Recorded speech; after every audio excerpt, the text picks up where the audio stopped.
Morning sunlight filtered weakly through the dusty windows of Marlowe Diner, painting faint golden stripes across the unpolished tables.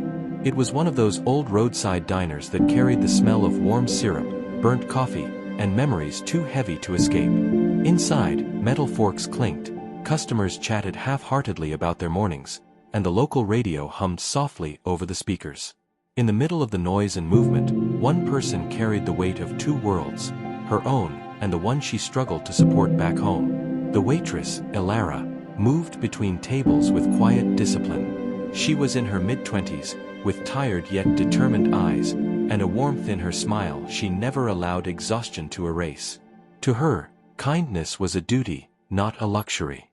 Behind the counter sat a pile of unpaid bills tucked under a notebook. Her younger brother needed medical attention that insurance didn't fully cover. Her mother worked 2 jobs but still couldn't keep up. And Elara, who had paused her education to help them, carried the silent burden without letting it crush her spirit. Just as she refilled the last cup of morning coffee, the front door chimed, a slow, fatigued sound, announcing the arrival of someone who didn't match the busy, indifferent energy of the diner. A man stepped in. Not just any man, someone whose clothes told stories of long nights, dusty sidewalks, and a level of survival others preferred not to see.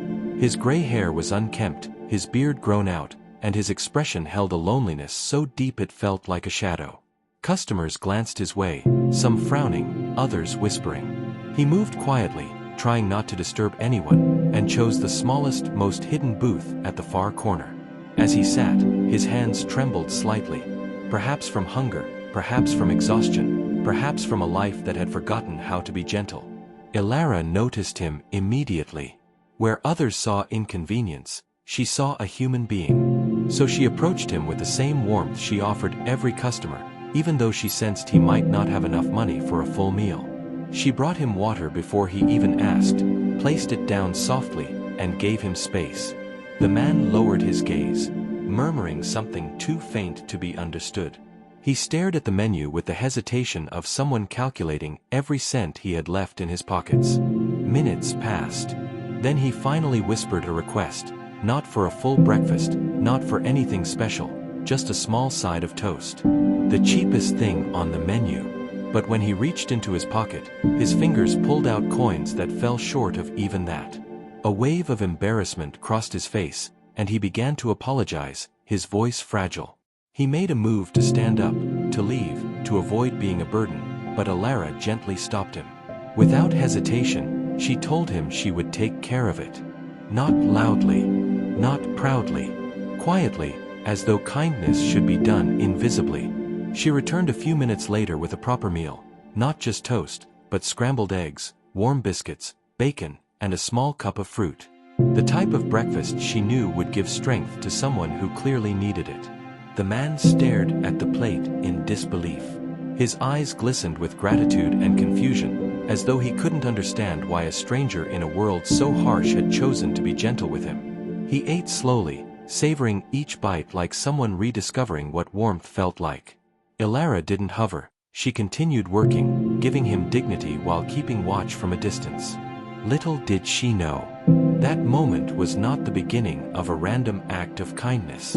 It was the beginning of a truth she had been searching for her entire life. The man finished his meal and remained seated long after the plate was empty, staring at the table as though wrestling with his past. Customers came and went. The diner grew louder, then quiet again. Through it all, he sat there, still, troubled, hesitant. Something about him held Elara's attention. Not the clothing, not the hunger, not the exhaustion. Something deeper. Something strangely familiar. When she approached to clear the plate, she noticed the faint scar above his brow. A small crescent-shaped mark.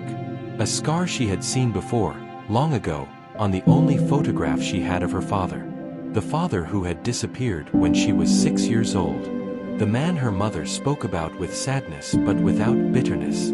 Elara froze for a moment, her breath caught in her chest. She studied his eyes. Deep, tired, but strangely recognizable. A memory flashed through her mind. Small hands wrapped around a man's neck as he lifted her into the air. A gentle laugh, the warmth of a familiar smile. a memory she had convinced herself she might have imagined. Her fingers trembled as she set the plate down. Suddenly the man looked up, his eyes meeting hers. He studied her face as though something long buried had surfaced in his mind. There was confusion at first, then shock, then a raw, painful recognition. The air between them tightened. The diner around them seemed to fade into silence. He whispered a name, her name, the name she had not heard spoken in that tone in almost 20 years. Her heart slammed against her chest. She stepped back, overwhelmed by a surge of disbelief, anger, hope, grief, and longing all tangled together. Customers continued chatting unaware, but inside her, the world had fractured open. The man began to explain, haltingly, painfully, honestly. Life had not broken him overnight, it had chipped away slowly. Losing his job, feeling unworthy, drowning in guilt for failing the family he loved. Shame had kept him from returning.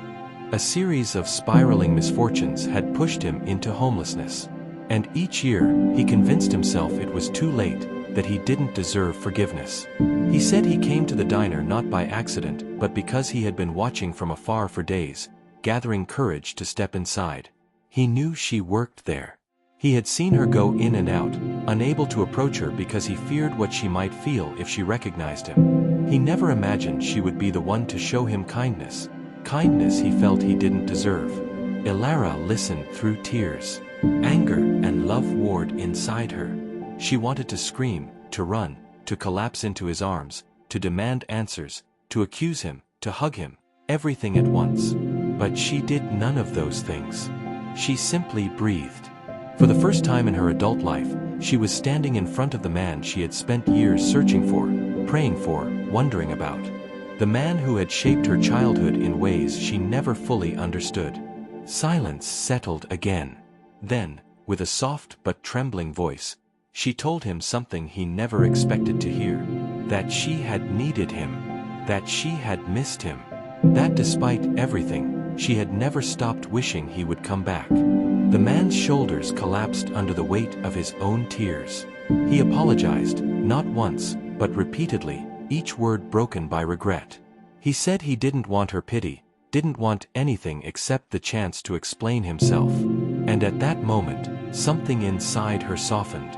Not fully, not completely, but enough to take the first step. She asked him to come outside. She told him to wait while she finished her shift. And when her manager agreed to let her off early, she walked out of the diner with him.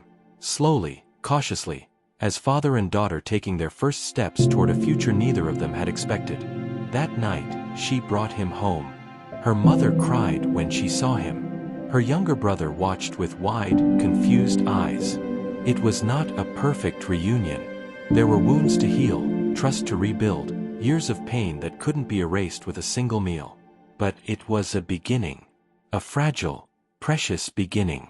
Because a waitress who had shown kindness to a homeless man had unknowingly handed hope to her own father and saved him at the very moment he believed he was beyond saving.